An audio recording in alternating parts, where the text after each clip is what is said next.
कोटमध्ये एक व्यापारी राहत होता. धन भरपूर होतं, पण मनात कायम अस्वस्थता होती. तो दररोज स्वामी समर्थांचं दर्शन घ्यायचा, पण मनाला शांती मिळत नव्हती.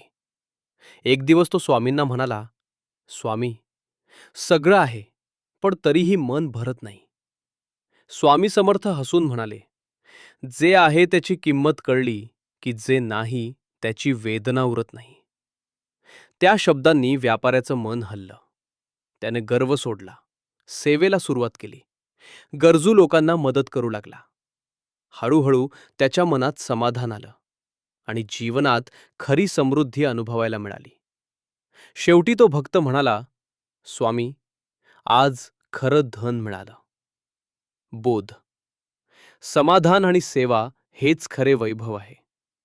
शिकवण, जग सोडून गेलं तरी स्वामी कधीच सोडत नाहीत. तर माझ्या सर्व बांधवांना विनंती आहे, नेहमी स्वामींचे नाव घेत जा, तुमचे सर्व मार्ग मोकळे होतील.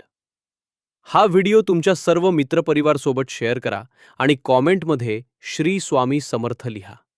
आणि तुम्ही स्वामीला मनापासून मानत असाल तर आमच्या चॅनलला सबस्क्राईब करा.